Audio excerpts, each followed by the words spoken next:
أعوذ بالله من الشيطان الرجيم.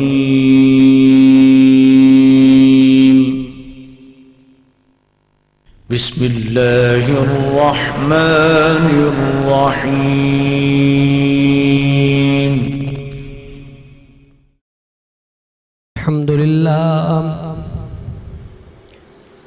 الحمد لله الذي شرفنا على سائر الأمم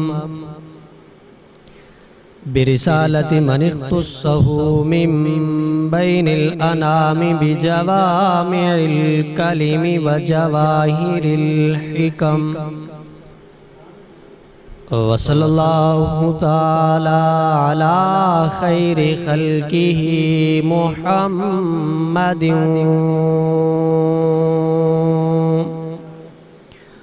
وعلى آله وأصحابه وأزواجه وأهل بيته وبناته والناس أجمعين.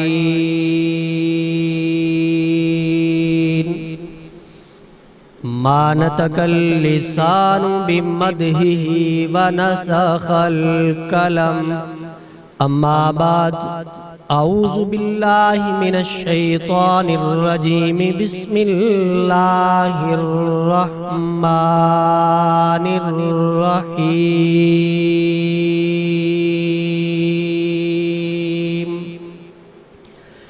إلا تنصروه فقد نصره الله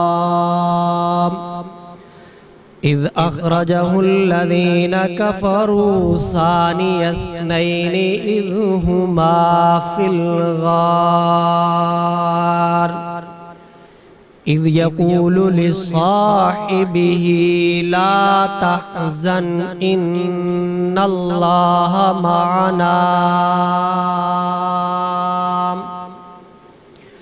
رب اشرح لي صدري ويسر لي أمري واحلل عقدة من لساني يفقه قولي. رب زدني علما، رب زدني علما، رب زدني علما. قالوا سبحانك اللهم سبحانك لا علم لنا إلا ما علمتنا إنك أنت العليم الحكيم.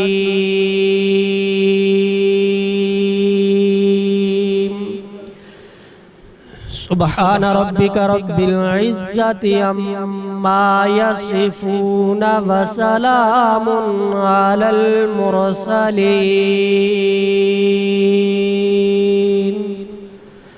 والحمد لله رب العالمين.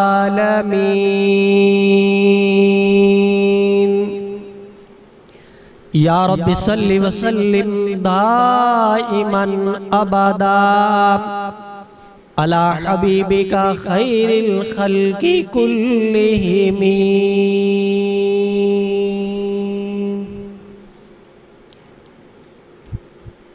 پانی پانی کر گئی مجھ کو قلندر کی یہ بات، جب جھکا تو غیر کے آگے نہ تن تیرا نہ من. اپنے ہی من میں ڈوب کے پا جا سراغ زندگی. تو میرا نہیں بنتا نہ بن، اپنا تو بن. توحید کی امانت ہے سینوں میں ہمارے، آسان نہیں مٹانا نام و نشاں ہمارا. باطل سے دبنے والے اے آسمان نہیں ہیں ہم، 100 بار کر چکا ہے تو امتحان ہمارا. حاضرین مجلس، معزز و محترم سامعین حضرات، اور میری آواز سننے والی میری معززہ موقرہ صالحہ ماؤں اور بہنوں، قرآن مجید فرقان حمید کی ایک آیت میں نے تلاوت کی ہے۔ آج کی گفتگو اسی آیت کے ضمن میں ہوگی۔ اللہ تعالیٰ مجھے حق اور سچ کہنے کی توفیق عطا فرمائے، سن سنا کے ہم سب کو اس پر عمل پیرا ہونے کی توفیق بخشے۔ صفر المصفر کا مہینہ ہے۔ اس مہینے کے آخر میں محبوب خدا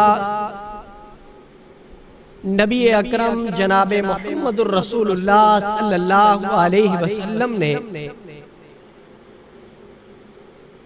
اپنا محبوب شہر مکہ کے مشرکوں کی ریشہ دوانیوں اور مضامین سے تنگ آ کر آپ نے چھوڑا۔ دوسرے لفظوں میں یوں سمجھیے، آسان اور سادہ فہم لفظوں میں، کہ حضور علیہ السلام نے مشرکین مکہ سے تنگ آ کر اس ماہ سفر کے آخر میں مکہ مکرمہ سے مدینہ منورہ کی طرف ہجرت کی۔ سیرت طیبہ کا ہم مطالعہ کریں تو یہ بات ہمارے سامنے واضح ہوتی ہے کہ ہجرت دو مراحل پر مشتمل ہے۔ ایک مکہ مکرمہ سے غار ثور اور دوسری غار ثور سے مدینہ منورہ۔ آج کی ہماری گفتگو جو ہے اور جو آیت میں نے تلاوت کی ہے، اس میں بھی غار ثور تک کی ہجرت کا تذکرہ ہے۔ حضور علیہ السلام نے اپنی تبلیغ کا آغاز کیا، لوگ اسلام کے اندر داخل ہو رہے تھے۔ مکہ کے مشرکوں کو یہ بات گوارا نہیں تھی، وہ اس بات کو قطعاً برداشت نہیں کرتے تھے کہ لوگ اپنے باپ دادا کا دین چھوڑ کر یہ دین اسلام قبول کریں۔ ان کو یہ بات بالکل بھی برداشت نہیں تھی کہ لوگ اپنے آباء و اجداد کے مذہب کو چھوڑ کر جو مذہب محمد لے کے آیا ہے اس مذہب کو قبول کریں، جو کلمہ محمد لے کے آیا ہے اس کلمے کو تسلیم کریں۔ محمد علیہ السلام کی تعلیم جو تھی وہ یہ تھی کہ معبودان باطلہ جن کی مشرکین مکہ پوجا کرتے ہیں 360 وہ کچھ نہیں کر سکتے، کرنے والی ذات ایک اللہ کی ذات ہے۔ 1,24,000 انبیاء علیہ السلام کی جو تبلیغ اور دعوت تھی، جو محنت تھی، جو مشن آپ لے کر آئے، وہ یہی مشن تھا کہ لوگوں ایک اللہ کی ذات سب کچھ کرنے والی ہے، اللہ کے علاوہ کوئی کچھ نہیں کر سکتا۔ زندگی اور موت اللہ کے اختیار میں ہے، صحت اور بیماری اللہ کے قبضہ قدرت میں ہے، عزت اور ذلت کا مالک ایک تنہا اللہ ہے۔ یہ انبیاء علیہ السلام کا مشن تھا، یہ آپ کی تبلیغ تھی، اور اسی تبلیغ کو سارے انبیاء نے جاری اور ساری رکھا۔ حضور علیہ السلام نے بھی اسی تبلیغ کو جاری اور ساری رکھا۔ آپ نے بھی کہا، لوگوں قولوا لا الہ الا اللہ تفلحوا، کہہ دو کہ اللہ ایک ہے، اللہ کے علاوہ کوئی معبود نہیں، تم کامیاب ہو جاؤ۔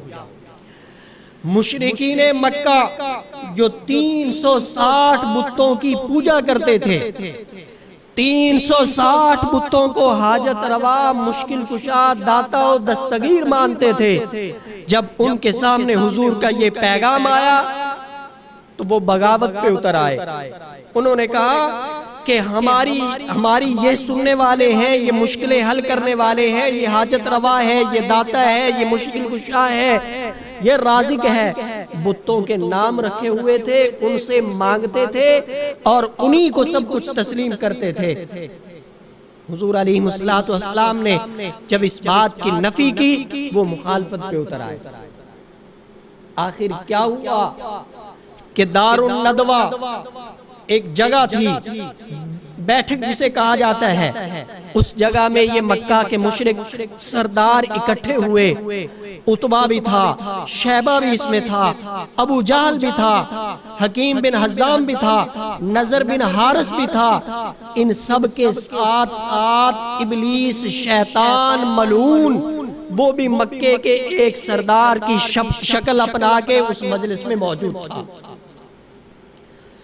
اب یہ میٹنگ کر رہے ہیں کیا کہ محمد کا دین پھیلتا جا رہا ہے، محمد کی تبلیغ بڑھتی جا رہی ہے، پھولتی جا رہی ہے، لوگ اس کے مذہب کو تسلیم کر رہے ہیں، لوگ اسلام قبول کر رہے ہیں، ہمیں اس کو روکنا چاہیے۔ اس کو روکنے کی ترکیب کیا ہم کریں؟ ایک نے مشورہ دیا کہ ہم ایسا کرتے ہیں کہ محمد کو بیڑیوں میں جکڑ کر کسی جگہ میں ڈال دیتے ہیں، پھینک دیتے ہیں، نہ سامنے آئیں گے، نہ اپنی تبلیغ کریں گے اور نہ ان کا مذہب پھیلے گا۔ یہ رائے مسترد ہو گئی کہ نہیں، جب ہم ان کو قید کریں گے تو ان کے جو رشتہ دار ہیں، ان کے جو تعلق دار ہیں، وہ ان کو تلاش کرتے کرتے ڈھونڈ لیں گے اور آزاد کر کے لے آئیں گے، پھر وہ اپنی تبلیغ شروع کر دیں گے۔ ابو جہل نے کہا میرے ذہن میں ایک بات آ رہی ہے اور جب وہ بات میں تمہارے سامنے رکھوں گا تو میری اس بات کی تردید کوئی بھی نہیں کرے گا، وہ اتنی اعلیٰ بات ہے۔ اچھا کیا بات ہے؟ کہنے لگا کہ مکے کے جتنے بھی قبیلے ہیں ان قبیلوں میں سے ایک ایک بندہ آئے اور یک دم ہم وار کرتے ہیں محمد پہ، محمد کو نعوذ باللہ ہم قتل کر دیتے ہیں۔ بنو عبد مناف مکے کے جتنے قبائل ہیں وہ سارے اس قتل میں ملوث ہوں گے، کس کس سے بدلہ لیتے پھریں گے، اس لیے کچھ بھی نہیں بنے گا۔ سب نے کہا کہ متفق۔ مشرکین مکہ کمیٹی لمیٹڈ کی یہ قرارداد منظور ہو گئی دار الندوہ میں کہ ہم محمد صلی اللہ علیہ وسلم کو نعوذ باللہ قتل کریں گے۔ کیسے؟ کہ ہم گھر کے باہر کھڑے ہو جائیں گے، آپ جب نماز کے لیے نکلیں گے، صبح اندھیرا بھی ہوگا، آپ نکلیں گے تو ہم تلواروں سے وار کر دیں گے، قتل ہو جائیں گے۔ کون ڈھونڈتا پھرے گا، تلاش کرتا پھرے گا، کچھ بھی نہیں بنے گا، ہمارا مقصد پورا ہو جائے گا۔ ہمارے جو خدا ہیں وہ اب تو ہم سے ناراض ہیں، پھر وہ ہم سے راضی ہو جائیں گے۔ ٹھیک ہے جی۔ 19 سردار تلواریں ہاتھوں میں لی، حضور علیہ السلام کے گھر کے باہر آ گئے، کھڑے ہیں۔ اللہ رب العزت نے جبرائیل امین کے ذریعے ان کی اس سازش کو آپ تک پہنچا دیا۔ اللہ قرآن میں کہتے ہیں کہ اذ یمکرون، کہ وہ مکر کر رہے تھے اور ایک سازش وہ کر رہے تھے، ایک سازش ہم کر رہے تھے۔ واللہ خیر الماکرین، اور اللہ کی جو تدبیر ہے وہ ساری تدبیروں پہ حاوی ہے۔ وہ تدبیر کر رہے تھے کہ ہم نے محمد کو قتل کرنا ہے، اور اللہ کی تدبیر یہ تھی کہ میں نے اپنے نبی کو بچانا ہے ان تلواروں سے۔ حضور علیہ السلام تک بات پہنچی، آپ نے حضرت علی کو بلایا، اپنے بستر پہ اپنے ساتھ سلایا۔ صبح کو حضور جب نکلنے لگے تو حضور علیہ السلام نے حضرت علی سے فرمایا، علی یہ کافروں کی امانتیں ہیں، یہ تم اپنے پاس رکھ لو، صبح ان کی امانتیں ان کو واپس کر دینا اور پھر فلاں جگہ پہ آ کے مجھے ملنا۔ یہ بات حضور نے حضرت علی سے فرمائی کہ یہ کافروں کی امانتیں ہیں، اگر یہ واپس کیے بغیر میں چلا گیا تو یہ کافر کہیں گے کہ محمد تو ہمارا سامان، ہمارے پیسے اپنے ساتھ لے گیا ہے، وہ کہاں سے امین ہے، کہاں سے امانتدار ہے، کہاں سے صادق اور امین ہے؟ یہ کافروں کی امانتیں ان کے سپرد کر دینا۔ واہ اللہ تیری تقسیم پہ قربان جاؤں، تیرے فیصلوں پہ قربان جاؤں، تیری حکمتوں پہ قربان جاؤں۔ حضور نے حضرت علی کو امانتیں دی کہ یہ واپس کر دینا، بات سمجھانے کے لیے کہ جو نبی کافروں کی امانتیں واپس کیے بغیر ہجرت کے سفر پہ نہیں جاتا، وہ نبی علی کی امانت صدیق اکبر کو کیسے دے سکتا ہے؟ جس کی جو امانت ہے اسی کو ملے گی۔ نمبر پہلا سیدنا صدیق اکبر کا تھا، اس لیے حضور نے سیدنا صدیق اکبر کو دیا۔ چوتھا نمبر حضرت علی کا بنتا تھا، اس لیے حضرت علی کو چوتھا نمبر ملا۔ اور پھر جب حضور علیہ السلام ہجرت کے سفر سے جا رہے تھے تو آپ نے حضرت علی سے فرمایا، علی میرے بستر پہ سو جاؤ، یہ امانتیں کافروں کے سپرد کر دینا، فلاں جگہ پہ آ کے مجھ سے ملنا۔ حضور علیہ السلام نکلے، اللہ کی طرف سے حکم آیا، محبوب مٹی لیں مٹھی میں اور اس کے اوپر قرآن پاک کی آیات پڑھتے جائیں، سورہ یاسین کی، وَجَعَلْنَا مِن بَيْنِ أَيْدِيهِمْ سَدًّا وَمِن خَلْفِهِمْ سَدًّا فَأَغْشَيْنَاهُمْ فَهُمْ لَا يُبْصِرُونَ۔ پڑھ کے اس مٹی کو آپ ان کی طرف پھیلیں۔ الہ العالمین، دروازہ بند ہے، مٹی اگر دائیں طرف پھینکوں گا تو بائیں طرف والے بچ جائیں گے، بائیں طرف پھینکوں گا تو دائیں طرف والے بچ جائیں گے، شروع میں پھینکوں گا آخر والے بچ جائیں گے۔ آواز آئی، میرے محبوب شاہت الوجوہ کہہ کے مٹی پھینکنا آپ کا کام ہے، جس طرف آپ کا دل کرتا ہے آپ پھینک دیں، پھینکنا آپ کا کام ہے۔ ان سب کی آنکھ پہنچا کے ان کو اندھا کرنا یہ ہمارا کام ہے، اور اللہ نے یہ کر کے دکھایا۔ حضور علیہ السلام ان تلواروں کے سائے کے نیچے سے گزر کے گئے، ان کے سامنے سے گزر کے گئے، کسی کو کانوں کان بھی خبر نہیں ہوئی کہ اللہ کا محبوب یہاں سے گزر رہا ہے۔ کسی نے سوال کر دیا کہ حضور علیہ السلام حضرت علی کو سلا رہے ہیں اور خود سیدنا صدیق اکبر کے دروازے پہ جا رہے ہیں، حضرت علی کو سلا رہے ہیں اور سیدنا صدیق اکبر کے دروازے پہ جا رہے ہیں۔ ایسا بھی تو ہو سکتا تھا کہ آپ حضرت علی کو ساتھ لیتے اور ہجرت کے سفر پہ روانہ ہو جاتے۔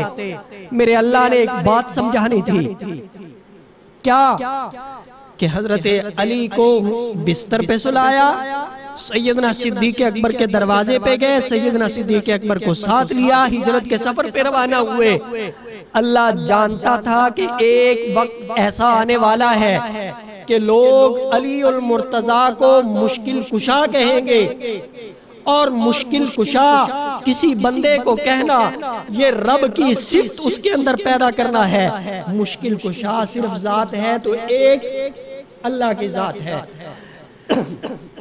اللہ کے علاوہ کوئی مشکلوں کو حل کرنے والا نہیں۔ مشکل کشا کون ہے؟ ایک اللہ۔ اللہ جانتا تھا کہ ایک وقت آئے گا کہ لوگ علی کو مشکل کشا کہیں گے، اور یہ معاملہ اس لیے ہو رہا ہے تاکہ لوگوں کو یہ بات سمجھ میں آ جائے۔ اگر ہجرت کے سفر پہ حضرت علی حضور کو لے کے جاتے تو لوگوں نے کہنا تھا کہ علی مشکل کشا تھا، علی کی وجہ سے حضور بچے تلواروں سے، لیکن اللہ نے بات کو سمجھانا تھا، اس لیے فرمایا علی کو بستر پہ سلا دو، خود اکیلے جاؤ تاکہ دنیا کو پتا چلے کہ مشکل کشا علی نہیں، مشکل کشا وہ ہے جو علی کو بستر پہ بچاتا ہے اور حضور کو تلواروں کے سائے کے نیچے سے بچاتا ہے۔ حضور علیہ السلام چلتے چلتے سیدنا صدیق اکبر کے دروازے پہ پہنچے، دستک دی، اندر سے آواز آئی من رق الباب، کون ہے دروازے پہ؟ باہر سے آواز آئی انا محمد الرسول اللہ۔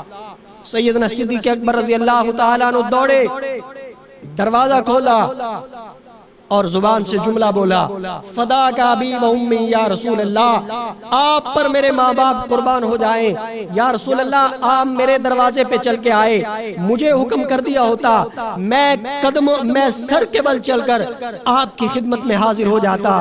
حضور علیہ السلام نے فرمایا سیدنا صدیق اکبر سے کہ صدیق میرے دروازے پہ مکے کے سردار چل کر آئیں، میرے دروازے پہ صحابہ چل کر آئیں، میرے دروازے پہ آسمانوں سے جبرائیل چل کر آئے، میرے دروازے پہ قرآن اترے، مگر آج میں تیرے دروازے پہ خود چل کے آیا ہوں تاکہ دنیا کو پتہ چل جائے آج نبوت اس کے دروازے پہ کھڑی ہے جس نے نبی کے بعد سب سے پہلا خلیفہ بننا ہے۔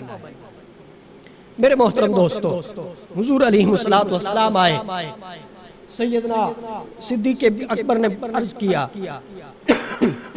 یا رسول اللہ کیسے آنا ہوا، کیا حکم ہے میرے لیے؟ حضور نے فرمایا اللہ کی طرف سے حکم آیا ہے ہجرت کا، ہجرت کے سفر پہ جانا ہے اور آپ کو ساتھ لے کے چلنا ہے۔ سیدنا صدیق اکبر نے یہ بات نہیں کہی یا رسول اللہ میری جوان بیٹیاں ہیں، میں ان کو چھوڑ کے کیسے جاؤں، میرا گھر اکیلا ہے، میں کیسے چھوڑ کے جاؤں؟ نہیں، حضور کا حکم ہوا تو سیدنا صدیق اکبر نے جواب دیا یا رسول اللہ لبیک، میں حاضر۔ صحابی تھے اور صحابی کہتے ہی اسے ہیں کہ جب اللہ کا حکم آ جائے، اللہ کے نبی کا حکم آ جائے، نہ جان کی پرواہ کرے، نہ مال کی پرواہ کرے، نہ عزت کی پرواہ کرے، نہ گھر کی پرواہ کرے، کسی قسم کی کوئی پرواہ نہ کرے، اللہ اور اللہ کے رسول کے حکم کو مقدم رکھتے ہوئے اس کی تعمیل اور تکمیل کرے۔ میرے محترم دوستو، سیدنا صدیق اکبر رضی اللہ تعالیٰ عنہ کی صاحبزادی اسماء بنت ابی بکر، انہوں نے جلدی سے رات کی تاریکی میں ناشتہ بنایا، بند کیا، حضور علیہ السلام اور اپنے باپ سیدنا ابو بکر صدیق کو دیا۔ حضور علیہ السلام نے اس موقع پہ سیدہ اسماء بنت ابو بکر صدیق کو ایک لقب دیا تھا، ذات النطاقین۔ حضرت عبداللہ، یہ حضرت ابو ہریرہ جو ہے ان کا اصل نام عبداللہ ہے، حضور نے ابو ہریرہ لقب عطا فرمایا تھا، اتنا پسند آیا کہ ساری زندگی ابو ہریرہ کہلوانا پسند کیا اور لکھنا پسند کیا۔ جو لقب جس کو حضور نے دیا ساری زندگی اس نے اس لقب کو اپنے ساتھ جوڑے رکھا، اور یہ ہمارا ایمان اور عقیدہ ہے، ہم مسلمان ہیں کہ جو ذات حضور علیہ السلام کی ذات کے ساتھ منسوب ہو گئی وہ کبھی بھی نقصان میں نہیں جائے گی، اور جس چیز کے ساتھ حضور کی نسبت ہو گئی، نسبت کی وجہ سے دنیا کے اندر بھی وہ کامیاب و کامران ہوگی اور آخرت کے اندر بھی کامیاب ہوگی۔ جس کی نسبت نہیں اس کی بخشش نہیں، نسبت مصطفیٰ بڑی چیز ہے۔ میں اور آپ آج خیر امم سے کے لقب سے پکارے جاتے ہیں تو اس کی وجہ یہی ہے کہ ہم حضور علیہ السلام کی امتی ہیں۔ میرے محترم دوستو، ہماری نسبت حضور علیہ السلام کی ذات کے ساتھ ہے۔ ہمارا نبی اتنا مکرم، اتنا شفیق اور اتنا مہربان نبی ہے کہ جب تک آپ دنیا میں رہے میرے اور آپ کے لیے مانگتے رہے، آخرت میں بھی میدان محشر لگا ہوگا، سارے انبیاء، سارے صدیق، سارے شہید، سارے پیغمبر، ہر ایک کو اپنی اپنی پڑی ہوگی۔ اگر کسی کو فکر میری اور آپ کی ہوگی تو وہ جناب محمد رسول اللہ صلی اللہ علیہ وسلم ہوگا۔ سیدنا صدیق اکبر حضور کے ساتھ چلے۔ ہجرت کا پہلا مرحلہ جو ہے وہ مکہ مکرمہ سے غار ثور تک ہے۔ تھوڑا سا باہر نکلے، پتھریلا علاقہ ہے، پہاڑی علاقہ ہے، چل رہے ہیں، پتھر قدموں میں لگ رہے ہیں، کانٹے قدموں میں لگ رہے ہیں۔ سیدنا صدیق اکبر سے نہ رہا گیا، عرض کرنے لگے یا رسول اللہ آپ کے پاؤں مبارک زخمی ہو رہے ہیں، آپ کو تکلیف ہو رہی ہے اور مجھ سے یہ بات برداشت نہیں ہو رہی، میں یہ چاہتا ہوں کہ آپ میرے کندھوں پہ آ جائیں، میں اپنے کندھوں پہ اٹھا کے آپ کو جو ہے لے چلتا ہوں جہاں پہ ہم نے جانا ہے۔ میرے محترم سامعین، جن کو اللہ نے توفیق عطا فرمائی ہے کہ وہ وہاں گئے ہیں، حج اور عمرہ کی سعادت انہوں نے حاصل کی ہے، اللہ ان کی اس سعادت کو قبول فرمائے، بار بار ان کو لے کے جائے، اور جو اس سعادت سے محروم ہیں اللہ اس سعادت سے ان سب کو مالا مال فرمائے۔ اور جا کے دیکھیں اس وقت بھی غار ثور میں چڑھائی بہت مشکل ہے، جبکہ جدید دور ہے، ترقی یافتہ دور ہے، راستے بن گئے ہیں، اس کے باوجود بھی جوان آدمی غار ثور تک پہنچتا ہے تو اس کی ہمت جواب دے دیتی ہے۔ میں کیوں نہ قربان جاؤں سیدنا صدیق اکبر پہ کہ اپنے کندھوں پہ سوار کر کے اللہ کے نبی صلی اللہ علیہ وسلم کو، اور آپ غار ثور کی چڑھائی چڑھ رہے ہیں، غار ثور پہ پہنچے، وہاں اللہ کے محبوب کو روک دیا، عرض کرنے لگے یا رسول اللہ میں غار کے اندر پہلے جاتا ہوں، مجھے اگر کچھ ہو گیا تو خیر ہے کوئی بات نہیں، میں ایک عام سا فرد ہوں، اگر آپ کو کچھ ہو گیا امت کا کیا بنے گا؟ یا رسول اللہ آپ ٹھہریں۔ سیدنا صدیق اکبر اندر گئے، جا کے غار کی صفائی کی، صفائی کرنے کے بعد سوراخ تھے، سوچا کیسے بند کروں، سر سے پگڑی اتاری، اپنا امامہ اتارا، اس کے ٹکڑے کیے، سوراخوں میں دیے، ایک سوراخ بچ گیا، کپڑا ختم ہو گیا، سوراخ بچ گیا، اپنی ایڑی سوراخ کے آگے رکھی اور خود بیٹھ گئے، آواز دی یا رسول اللہ صلی اللہ علیہ وسلم تشریف لے آئیے۔ اللہ کے محبوب صلی اللہ علیہ وسلم غار میں آئے، غار میں حضور تشریف لائے، سیدنا صدیق اکبر کی گود ہے، حضور علیہ السلام نے اپنا سر مبارک صدیق اکبر کی گود میں رکھ دیا اور سو گئے۔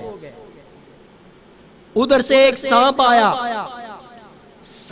آیا، آ کے اس نے ڈنگ لگایا، سیدنا صدیق اکبر رضی اللہ تعالیٰ عنہ کو تکلیف ہوئی، اتنی تکلیف ہوئی کہ آپ کی ہمت جواب دے گئی، مگر آپ نے ایڑی نہیں ہٹائی کہ اگر میں ایڑی ہٹاتا ہوں تو میرے محبوب جو اس وقت محو استراحت ہے، میری حرکت کی وجہ سے آپ کی نیند خراب ہو جائے۔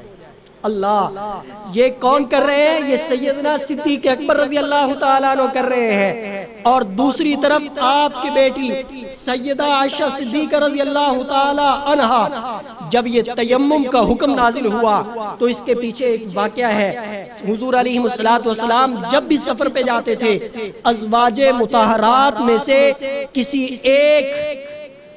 ایک بیوی کو اپنے ساتھ لے کے جایا کرتے تھے۔ ہماری ماؤں میں سے ایک ماں حضور علیہ السلام کے ساتھ سفر میں ہوا کرتی تھی، اس سفر میں سیدہ عائشہ رضی اللہ تعالی عنہا ساتھ تھی، اور آپ کی گلے میں ایک ہار تھا جو ایک جگہ پڑاؤ ڈالنے کی وجہ سے گم ہو گیا۔ حضور نے فرمایا ہار کو تلاش کیا جائے، صحابہ ہار تلاش کرنے کے لیے لگ گئے، حضور خیمے میں ہے، سیدہ عائشہ اسی طرح گود پھیلائے بیٹھی ہیں، اور حضور اپنا سر عائشہ کی گود میں رکھ کے آرام کر رہے ہیں۔ نماز کا وقت جا رہا ہے، باپ کو بیٹی پہ غصہ آ رہا ہے، سیدنا صدیق اکبر کو بیٹی پہ غصہ آ رہا ہے کہ تمہارے ہار کی وجہ سے نماز کا وقت جا رہا ہے اور پانی ہے نہیں کہ وضو کر کے ہم نماز پڑھ سکے۔ حضور علیہ السلام سوئے ہوئے ہیں، حضرت ابو بکر صدیق آئے فل غصے میں، حضرت ابو بکر صدیق نے یوں اپنا مکہ اما عائشہ صدیقہ رضی اللہ تعالی عنہا کی یوں کمر میں لگایا، پسلیوں میں زور سے۔ سیدہ فرماتی ہیں کہ مجھے اتنی تکلیف ہوئی کہ برداشت سے باہر تھی، مگر میں نے حرکت نہیں کی کہ میرے محبوب کی نیند خراب نہ ہو جائے۔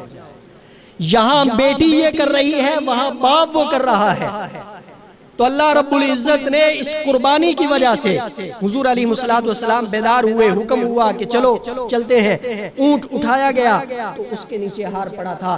اس موقع پہ تیمم کا حکم نازل ہوا کہ اگر پانی نہیں ہے تو مٹی کے ساتھ تیمم کرو اور نماز ادا کرو۔ میرے محترم سامعین، سیدنا صدیق اکبر رضی اللہ تعالیٰ عنہ کی گود میں حضور کا سر ہے۔ علامہ ابن حجر عسقلانی رحمۃ اللہ علیہ لکھتے ہیں کہ صدیق اکبر کی گود میں حضور کا چہرہ ایسے لگ رہا تھا کأن القرآن یفتح فی الرحل، جیسے ریل کے اوپر قرآن کا نسخہ کھلا ہوا، اور سیدنا صدیق اکبر دیکھ رہے ہیں، آپ کی آنکھوں میں آنسو آئے، ظاہری بات ہے انسان کو جب تکلیف ہوتی ہے تو پھر انسان روتا ہے، اور روتا انسان تب ہے جب وہ ہر طرف سے بے بس ہو جاتا ہے۔ ایسے رونا نہیں آتا۔ جب کوئی بندہ آپ کے سامنے رو رہا ہو تو سمجھے کہ یہ اس کی بے بسی ہے، اب اس کا کوئی بس نہیں چل رہا کسی طرف سے بھی، رو دیا ہے، حتی الامکان کوشش کرے کہ اس کی ضرورت اور خواہش کو پورا کرے، کیونکہ وہ آپ کے پاس بے بس ہو کے آیا ہے، اس کی مدد کرے۔ سیدنا صدیق اکبر کی آنکھوں میں آنسو آئے، سوچا کہ ان کو صاف کرتا ہوں، کس سے؟ کپڑے سے۔ سر پہ ہاتھ لگایا، بعض اوقات انسان بھول جاتا ہے، سر پہ ہاتھ لگایا، کچھ نہیں ہے، پگڑی تھی وہ پہلے ہی پھاڑ کے سوراخوں میں دی ہوئی تھی، سوچا ہاتھ سے صاف کرتا ہوں، نہیں، اپنے آستین سے صاف کرتا ہوں، وہ حضور کے سر اقدس کے نیچے تھی، ہاتھ سے صاف کرتا ہوں۔ آواز آئی، نا صدیق، اپنے ان آنسوؤں کو صاف نہیں کرنا، تو نے محبوب کے لیے قربانی دی ہے، محبوب کی محبت میں قربانی کی وجہ سے تمہاری آنکھوں سے یہ آنسو بہے ہیں، ہم تمہارے آنسوؤں کی قدر کریں گے۔ اب یہ آنسو گریں گے تو زمین پہ نہیں گریں گے، رخ مصطفیٰ پہ گریں گے۔ اور اس وقت کائنات میں سب سے مقدس ترین جو چیز تھی وہ رخ مصطفیٰ تھے، حضور کی ذات تھی، حضور کی آنکھوں میں۔ اور حضور سیدنا صدیق اکبر رضی اللہ تعالیٰ عنہ فرمایا کرتے تھے کہ میری یہ سب سے بڑی خواہش ہے، سب سے بڑی خواہش ہے کہ میں حضور کے چہرے کو ہر وقت دیکھتا رہوں۔ حضور النظر الی وجہک، حضور کو بتا رہے ہیں کہ یا رسول اللہ آپ کے چہرے کو ہر وقت دیکھتے رہنا مجھے یہ دنیا و ما فیہا سے زیادہ پسند ہے۔ ایک دفعہ مسجد میں تشریف لائے، آپ کے چہرے کو دیکھا، کھڑے کھڑے واپس چل دیے، ساتھ والے صحابی نے کہا بھائی صدیق آپ آئے، بات کوئی نہیں کی، کام کوئی نہیں بتایا، آئے واپس جا رہے ہیں۔ جواب دیا کہ بڑی دیر سے بھوک نے ستایا ہوا تھا، آ کے اپنے محبوب کے چہرے کو دیکھا، بھوک ختم ہو گئی، اب واپس جا رہا۔ خواہش تھی کہ میں حضور کے چہرے کو دیکھوں، اب حضور کا چہرہ سارے صحابہ دیکھتے تھے، حضور مسجد میں بیٹھتے تھے، سارے صحابہ دیکھتے تھے، سیدنا صدیق اکبر بھی دیکھتے تھے، مگر آپ کی خواہش تھی کہ میں اکیلا دیکھوں، کوئی اور نہ دیکھے، میں اکیلا دیکھوں کوئی اور نہ دیکھے۔ اس وقت اللہ نے آپ کی خواہش کو اس غار کے اندر پورا کیا۔ اگر حضور سامنے بیٹھتے تو نظر جو ہے حضور کے چہرے پہ بھی پڑتی اور غار سے باہر بھی پڑتی، اگر حضور اس طرف بیٹھتے تو صدیق اکبر کی نظر حضور کے چہرے پہ بھی پڑتی اور ساتھ غار کی دیوار پہ بھی پڑتی، مگر اللہ نے ترتیب ایسی بنائی کہ حضور صدیق کی گود میں ہے اور صدیق کی نظر حضور کے چہرے پہ ہے، نہ نظر باہر جا رہی ہے نہ کسی دیوار کی طرف جا رہی ہے۔ اللہ نے خواہش کو پورا کیا۔ اور سیدنا حضور علیہ السلام سے اما عائشہ صدیقہ رضی اللہ تعالیٰ عنہ نے ایک رات عرض کیا یا رسول اللہ جتنے آسمان پہ ستارے ہیں اتنی بھی کسی کی نیکیاں ہوں گی، اتنی بھی کسی کی نیکیاں ہوں گی؟ تو حضور نے جواب دیا ہاں تمہارے باپ ابو بکر کی نیکیاں ہوں گی۔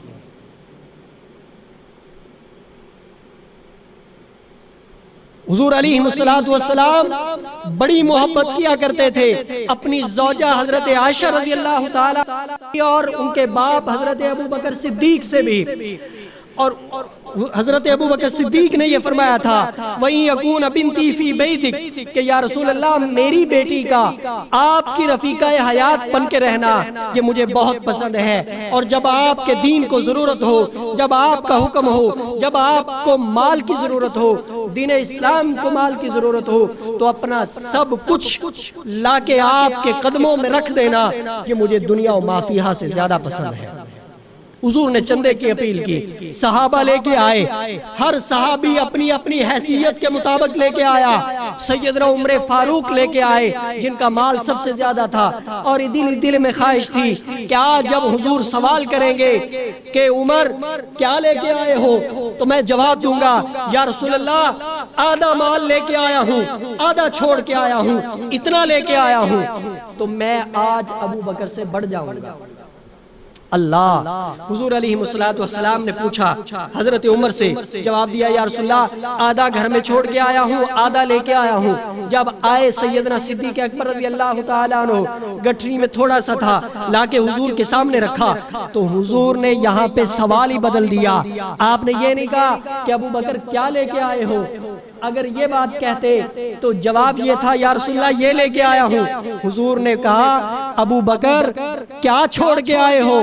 یا رسول اللہ چھوڑا کچھ نہیں، جو کچھ تھا سب کچھ آپ کے قدموں میں لے آیا۔ ٹاٹ کا لباس پہنا، ٹاٹ کا لباس پہنا، سب کچھ لا کے حضور کی خدمت میں رکھ دیا۔ حضور نے دیکھا جبرائیل امین کھڑے ہیں، ٹاٹ کا لباس پہنا ہوا ہے۔ حضور نے پوچھا جبریل خیریت ہے، کیا بات ہے؟ یا رسول اللہ آسمان کی طرف دیکھیے۔ آپ نے آسمان کی طرف دیکھا، ایک قطار بنی ہوئی ہے، سارے فرشتوں نے ٹاٹ کا لباس پہنا ہوا ہے۔ حضور نے پوچھا جبریل کیا ماجرا کیا ہے؟ یا رسول اللہ آج آپ کے یار ابو بکر نے سب کچھ آپ کی خدمت میں لا کے پیش کر دیا ہے اور خود ٹاٹ کا لباس پہن لیا ہے۔ اللہ کو صدیق اکبر کی یہ ادا اتنی پسند آئی ہے، اللہ نے فرشتوں میں یہ حکم دے دیا ہے جب تک صدیق کے جسم پہ ٹاٹ کا لباس رہے گا تب تک تمہارے جسموں پہ بھی ٹاٹ کا ہی لباس رہے گا۔ سیدنا صدیق اکبر رضی اللہ تعالیٰ عنہ حضور کے چہرے کو دیکھ رہے ہیں، آپ کی خواہش کو اللہ نے پورا کیا۔ قرآن پاک میں اگر کسی صحابیت کی صحابیت ثابت ہے، صحابی کی صحابیت ثابت ہے تو وہ سیدنا صدیق اکبر ہے۔ قرآن پاک کی آیت ہے اِلَّا تَنْصُرُوهُ فَقَدْ نَصَرَهُ اللَّهُ اِذْ أَخْرَجَهُ الَّذِينَ كَفَرُوا ثَانِيَ اثْنَيْنِ إِذْ هُمَا فِي الْغَارِ اِذْ يَقُولُ لِصَاحِبِهِ لَا تَحْزَنْ إِنَّ اللَّهَ مَعَنَا۔ جیسے ہمارے ایک محاورہ ہے، ہم کہہ دیتے ہیں اچھا بھائی تم نے میری مدد نہیں کرنی نا تو نہ کرو، کوئی بات نہیں، میرا اللہ تو میرے ساتھ ہے۔ اللہ بھی فرماتے ہیں کہ اگر تم میرے محبوب کی دین کے معاملے میں نصرت نہیں کرو گے تو کوئی بات نہیں، مجھے تمہاری مدد اور نصرت کی ضرورت نہیں، میں اللہ اپنے محبوب کے ساتھ ہوں۔ ثانی اثنین اذ ہما فی الغار۔ اب جب ہجرت کے سفر پہ جب دونوں یار نکلے ہیں تو سیدنا صدیق اکبر رضی اللہ تعالیٰ عنہ کو خوف تھا، حزن تھا، اب غمگین تھے، اپنی وجہ سے نہیں، اپنی وجہ سے نہیں، محبوب کی وجہ سے، کہ کہیں کوئی کافر آ کے نقصان نہ پہنچا دے۔ کبھی آپ دائیں طرف سے آتے ہیں، کبھی آپ بائیں طرف سے آتے ہیں، کبھی آگے آ جاتے ہیں کہ دشمن دائیں بائیں آگے پیچھے کہیں سے بھی میرے محبوب کو نقصان نہ پہنچا سکے۔ اللہ نے جبرائیل امین کو بھیج دیا اور فرمایا کہ محبوب اپنے اس یار ابو بکر سے کہہ دو لا تحزن، غم نہ کریں، خوف نہ کریں، ان اللہ معنا، اللہ ہمارے ساتھ ہے، اللہ ہمارے ساتھ ہے۔ بنی اسرائیل میں موسیٰ علیہ السلام نے جب اپنی قوم سے کہا کہ آؤ فرعون کے مقابلے میں، تو قوم نے کہا کہ تم جانو اور تمہارا خدا جانے۔ تو اس وقت حضرت موسیٰ علیہ السلام نے جو جواب دیا تھا وہ یہ تھا ان معی ربی سیہدین، بے شک میرا رب میرے ساتھ ہے، مجھے سیدھا راستہ دکھائے گا۔ وہاں پہ یہ تھا معی ربی اور یہاں پہ ہے معنا، اللہ ہمارے ساتھ ہے، مطلب صدیق کے بھی ساتھ ہے، مصطفیٰ کے بھی ساتھ ہے۔ ثانی اثنین، دو کا دوسرا، کیا بات اس میں سمجھائی جا رہی ہے؟ اگر فاران کی چوٹی پہ پہلا حضور ہے تو دوسرا صدیق اکبر ہے، میدان بدر میں پہلے حضور ہیں تو دوسرے صدیق اکبر ہیں، احد میں پہلے حضور ہیں تو دوسرے صدیق اکبر ہیں، جس جس جگہ پہ حضور ہیں اسی جگہ پہ ساتھ سیدنا صدیق اکبر ہیں۔ مگر یہاں ثانی اثنین اذ ہما فی الغار، یہاں پہ پہلے صدیق ہیں اور دوسرے حضور ہیں۔ غار میں پہلے صدیق اکبر داخل ہوئے، بعد میں کون داخل ہوا؟ حضور۔ میرے محترم دوستو، ہجرت کا سفر جو ہے یہ تو ابھی اس کا آغاز ہے، ہم غار ثور سے مدینہ منورہ بھی جائیں گے، میں انشاءاللہ تفصیل کے ساتھ ہجرت رسول پہ گفتگو کروں گا، اور بہت کچھ ہمیں ہجرت کے اس سفر سے حاصل ہوتا ہے۔ حضور علیہ السلام کے صحابہ نے 2 ہجرتیں کی، ایک ہجرت حبشہ کی طرف اور دوسری ہجرت مدینہ منورہ کی طرف۔ اور ہجرت کا جب حکم آ جاتا تھا تو ہجرت کرنا ضروری ہوتا تھا، جو ہجرت نہیں کرتا تھا وہ گناہگار ہوتا تھا۔ ان کے متعلق ہجرت نہ کرنے والوں کے متعلق بھی اللہ نے قرآن پاک کے اندر فرمایا ہے کہ انہوں نے خود اپنے آپ کو ہلاکت میں ڈالا۔ اللہ تعالی ہم سب کو حضور اکرم صلی اللہ علیہ وسلم کی ذات کے ساتھ پکی اور سچی محبت نصیب فرمائے، سیدنا صدیق اکبر رضی اللہ تعالیٰ عنہ کی ذات کے ساتھ پکی سچی محبت نصیب فرمائے۔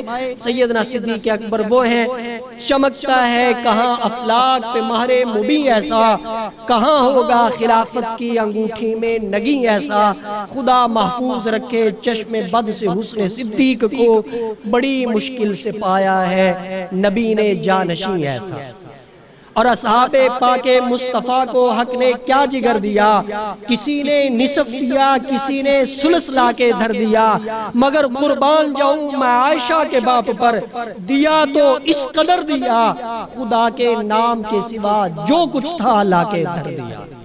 اللہ پاک ہم سب کو دین اسلام، اللہ کی توحید، حضور علیہ السلام کی رسالت اور صحابہ و اہل بیت کی پکی سچی محبت نصیب فرمائے۔ آمین۔ وآخر دعوانا ان الحمدللہ رب العالمین۔